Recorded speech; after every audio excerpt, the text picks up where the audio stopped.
Hey there, I hope you're doing well today. Welcome to this video. Our goal is to explore the similarities between the thought of the psychiatrist Carl Jung and the logician Kurt Gödel. Now, our goal on this channel is to accelerate the pace of cognitive development through the use of psychoanalysis and reason. And that's kind of our guiding principle. Please do subscribe if you're interested in that. But let's get started with the video looking at Jung and Gödel. So my thesis here is that both Carl Jung, the psychiatrist, and Kurt Gödel, the logician, they encounter and attempt to overcome what I'm thinking as an isomorphic paradox in their kind of respective inquiries. So Jung, specifically in his text, The Red Book, How to Live, i.e., ethics, is more of an inductive field of inquiry, and Gödel, the justification of mathematics, a really important problem in the field of mathematics, which is more, of course, deductive. And so another way to think of this is that both Jung and Gödel are fundamentally interested, in my thought, in epistemic justification.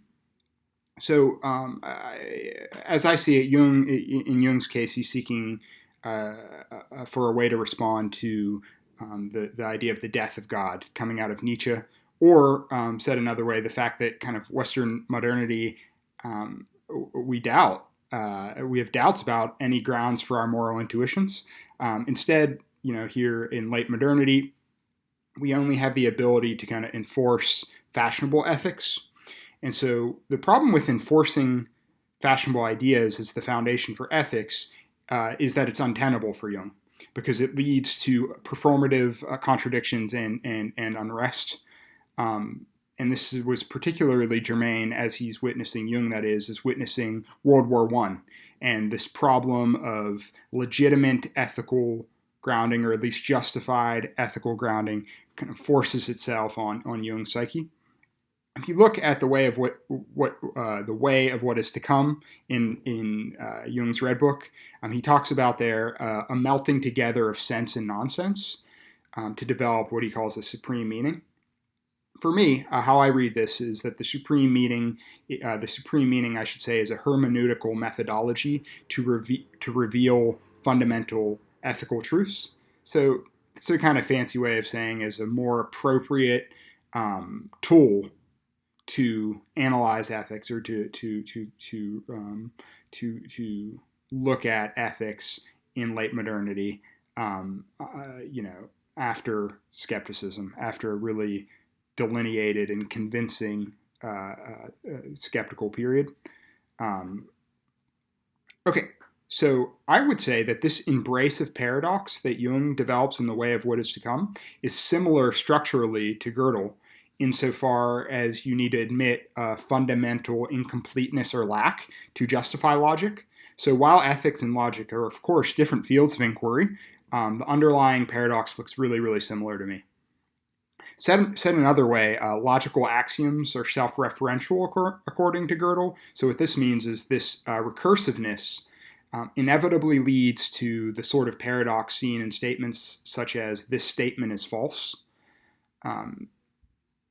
And so, what I would say is that to kind of unify and synthesize these two fields of inquiry into something that's maybe a little more concrete and useful, while still a bit speculative, of course, the research on archetypes of the collective unconscious, I think, is a useful field of inquiry to explore. My premise, which again is that Jung and Gödel are thinking through a similar paradox.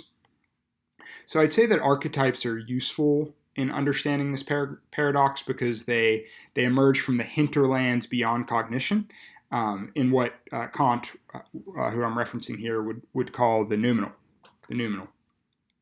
So to frame this up a little bit, so any encounter, recognition, and subsequent representation of archetypes and archetypal images is necessarily shaped and conditioned by the archetype itself.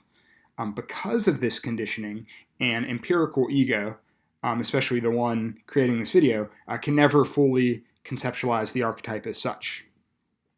So, both Gödel and Jung ultimately embrace paradox as a way to conceptualize ideas that by their very nature cannot be conceptualized. So my argument is they both lean into this issue and utilize it as a methodology, or at least a conceptual tool. They utilize paradox in their conceptual thinking about their fields of inquiry.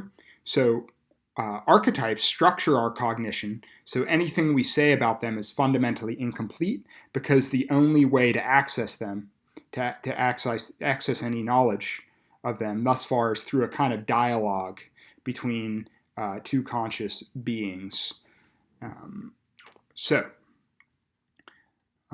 I want to, before ending this video, just kind of run through a more formalized kind of argument to flesh out what I'm saying about the archetypes. So premise one would be the archetypes of the collective unconscious arise from a transcendental image-generating function. Human reason, as instantiated in an empirical ego, is conditioned by the archetypal images. Thus, conceptions of archetypal images based on modern methodologies of science and philosophy, also known as critique, are fundamentally incomplete. And I'm going to stop there. If you're interested in future videos where I kind of flesh out this methodology further, this methodology that Jung uses to overcome this paradox, please subscribe to the channel. Also, I've got an email list that you can sign up for in the description, where I'll keep you updated. I'd love to have you. Also, I've represented, or I've tried to be transparent with some of the premises. I would absolutely love if you would challenge some of my premises, add evidence to them, or just dialogue with me about your thoughts. Please do comment wherever you found this video. And I'd like to thank you for your time, and have an awesome evening, day, or whatever you find yourself in this time and place. Thanks so much.